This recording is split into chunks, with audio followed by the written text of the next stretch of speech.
باہر سے ریمیٹنسز بھی آ رہے ہیں، معاہدے بھی ہو رہے ہیں، حکومت تو بڑی سیٹسفائیڈ ہے۔ ادھر سے مریم نواز صاحبہ بڑی ایکٹیو ہیں، وہ روزانہ کسی نہ کسی یونیورسٹی میں گئی ہوتی ہیں، روزانہ کہیں نہ کہیں اسٹوڈنٹس کے لیے جو ہے نا وہ ڈیفرنٹ پیکیجز کا اعلان کری ہوتی ہیں، وہ تو بڑا کام کر رہی ہیں۔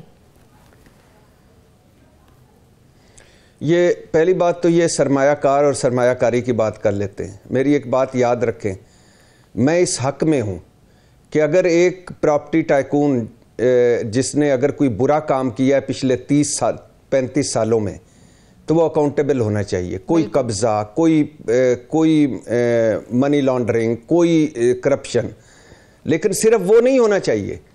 ان کے ساتھ کون تھے پچھلے 30-35 سال میں؟ وہ صرف ایک اکیلے تھے اس ملک میں؟ بالکل۔ کون سی حکومتیں ان کے ساتھ تھیں؟ کون سے لوگ ان کے ساتھ تھے؟ کنہوں نے ان سے فائدے اٹھائے؟ وہ اصل مجرم ہیں۔ وہ یہ نہیں ہوتا کہ ایوب خان فوجی ڈکٹیٹر تھا، وہ برا تھا، لیکن اس کے سارے سہولت کار جو اس کے سارے پارٹنر تھے وہ سب اچھے ہیں اور ان کو سلوٹ مارو۔ ضیاء الحق برا تھا، اس کے ساری آل اولاد اچھی، اس کو سلوٹ مارو۔ مشرف برا تھا، اس کی ساری آل اولاد اچھی، اس کو سلوٹ مارو۔ جب آپ کے اپنے بزنس مین باہر بیٹھے ہوں گے، جلا وطن ہوں گے، اور وہ ایک گواہی نہ دینے کی وجہ سے ان پہ مقدمے بن رہے ہوں گے، ان کے پاسپورٹ بلاک ہو رہے ہوں گے، ان کے ریڈ وارنٹ نکل رہے ہوں گے، تو کوئی پاگل ہے سرمایہ کار باہر سے آئے گا؟ ذرا قریب اپنے بھارت میں جائیں، مکیش امبانی کو لے لیں، ٹاٹا کو لے لیں، اور دوسرا اڈانی کو لے لیں۔ ان کی صرف ایک دن آپ نے اسٹڈی کرنی، اور نیکسٹ ٹائم میں اور آپ بیٹھیں گے کہ بھارت کتنا بزنس لایا اپنے ملک میں، اور یہ 3 بزنس مین کتنے بزنس لائے۔ Very true. ان کی تو شادیاں بھی بزنس سے کم، بزنس پرپز اس کے لیے ہی ہوتی ہیں۔ ہاں شازیہ، آپ یقین کریں، میں نے صرف ایک اس کا جو تھا امبانی کا 75 ارب ڈالر کا ایک تھا اس کا ایگریمنٹ۔ آپ دیکھیں، جب آپ کی دبئی لیکس بتاتی ہوں کہ آپ کے سارے بڑوں کے جو سارے پیسے ہیں وہ باہر پڑے ہیں، پیناما لیکس بتاتی ہوں باہر پڑے ہیں، پینڈورا لیکس بتاتے ہوں باہر پڑی ہیں، سوئس لیک بتاتے ہوں باہر پڑی ہیں۔ آپ اپنے لوگوں کو جنہوں نے ادھر ڈیلیور کیا ہے، جنہوں نے ادھر اس ملک کو کوئی ایک نئی کسی بھی سیکٹر، ہاؤسنگ میں یا کسی میں دیا ہے، وہ باہر بیٹھ کے روز ٹویٹ کر رہے ہوں کہ جو ظلم کرنا ہے کر لو، گواہی نہیں دوں گا، تو کوئی پاگل ہے باہر سے آئے گا؟ جب آپ آپس میں لڑ رہے ہوں تو کوئی پاگل ہے باہر سے آ کے سرمایہ کاری کرے گا؟ جب آپ گھر سارا آپس میں لڑ رہا ہو تو اس گھر کی معیشت کیسے بہتر ہو سکتی ہے؟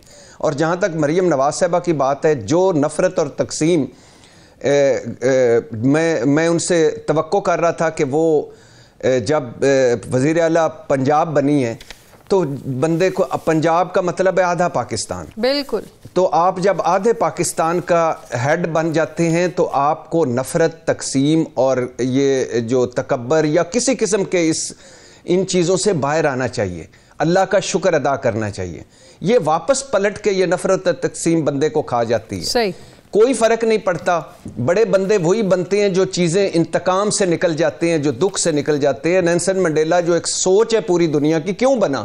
جب وہ جیل سے اس نے باہر قدم رکھا تو وہ معاف کر چکا تھا۔ سمپل ایک وجہ، نیلسن منڈیلا سے پہلے بھی لوگوں نے جیلوں میں رہے، بعد میں بھی رہیں گے، لیکن نیلسن منڈیلا ایک ہے وجہ کہ اس نے کہا کہ میں نے ساروں کو معاف کر دیا۔ لوگ بھی کہہ رہے ہیں کہ ان کو ہم رلائیں گے، جنید اکبر صاحب بھی کہہ رہے ہیں کہ جس طرح ہمارے بچے روئے ہیں اس طرح ہم بھی ان کو رلائیں گے۔ وہ شہباز شریف صاحب کو کہہ رہے ہیں کہ ہمیں کل کو اقتدار میں آنے گے دیں، آپ کے ساتھ بھی یہی کچھ ہوگا۔ انفارچونیٹلی نون لیگ ہو، پی ٹی آئی ہو، سیکھتا کوئی نہیں ہے۔ مجھے تو لگتا ہے کہ پی ٹی آئی کے ساتھ جو کچھ ہوا ہے، اتنا کچھ ہونے کے بعد بھی انہوں نے کچھ نہیں سیکھا جو یہ ایسے بیانات دے رہے ہیں۔ بدقسمتی ہے۔ دیکھیے، پاکستان تحریک انصاف کو آپ ایک مارجن دینا پڑے گا۔ 3 سال سے وہ کیا کیا برداشت نہیں کر رہے۔ کبھی دنیا کے کسی جمہوری ملک میں، کسی مہذب ملک میں، کسی رول آف لا کے ملک میں، کسی آئین اور قانون والے ملک میں کبھی ایسا ہوا ہے کہ ان کی سب سے بڑی عدالت 4 مرتبہ ایک فیصلہ دے چکی ہو، شارٹ آرڈر، وضاحت، تفصیلی آرڈر، کہ یہ مخصوص نشستیں تحریک انصاف کی واپس کر دیں؟ کوئی ہوئی؟